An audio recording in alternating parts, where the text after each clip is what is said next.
kick set, where them hands, where them holes, where them throws, you know what I'm saying? Cecil. So I finally got around to watching UFC 234, Anderson Silva versus Israel Adesanya. I mean, I'm not really a real big MMA fan, but I do like Anderson Silva, and a lot of times I will follow him.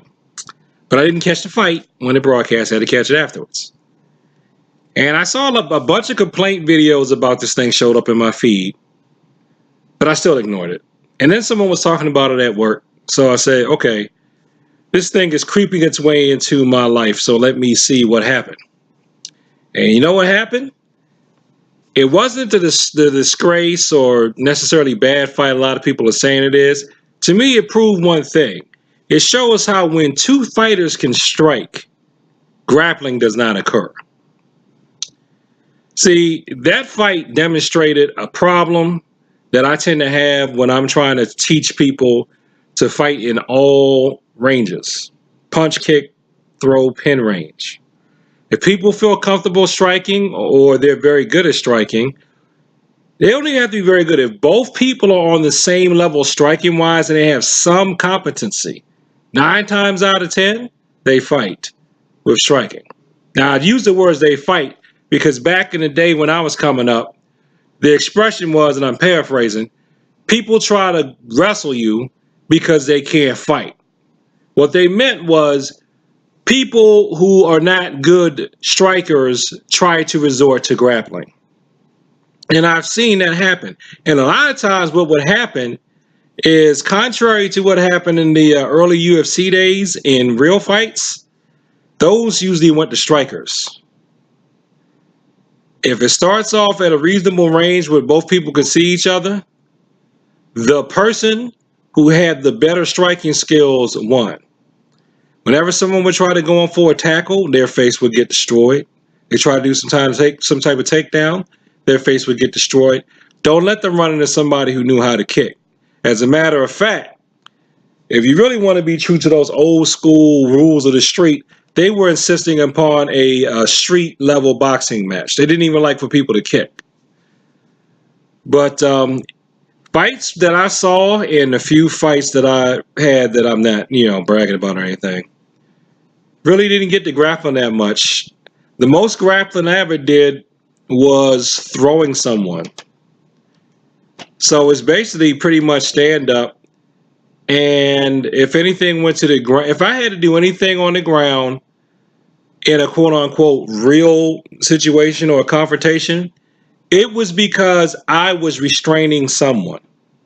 It was someone I did not want to hit.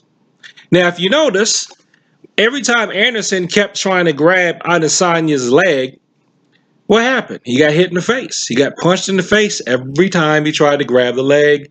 Adesanya was very good at retracting his leg back from being grabbed.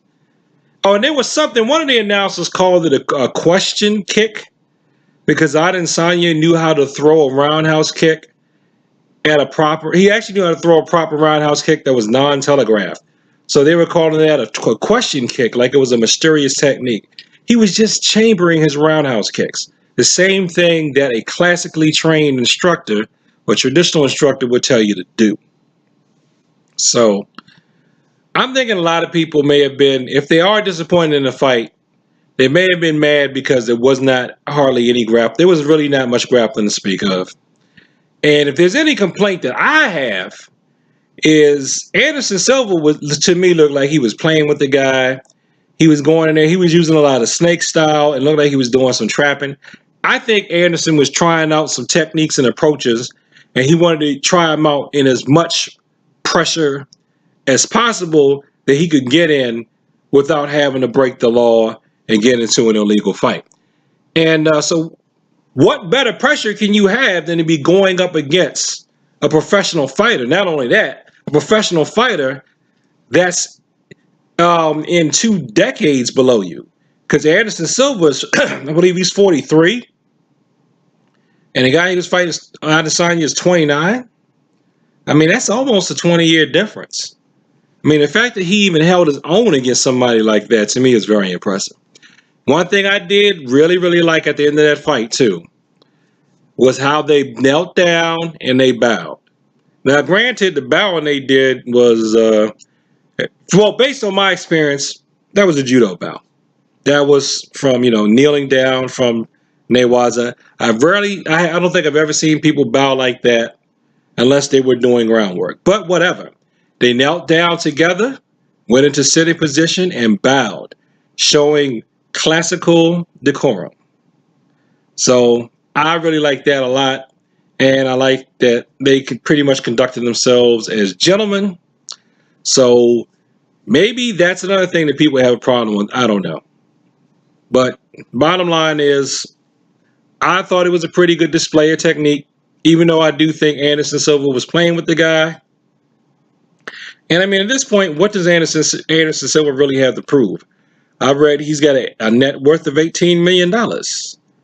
If I had a net worth of $18 million, if I'm going to get millions of dollars, whether I lose or not, and I've already achieved my dream and proved that I can hang in what people consider to be the highest level of combat sport, why not try out some snake style in the ring when I'm getting paid to do so?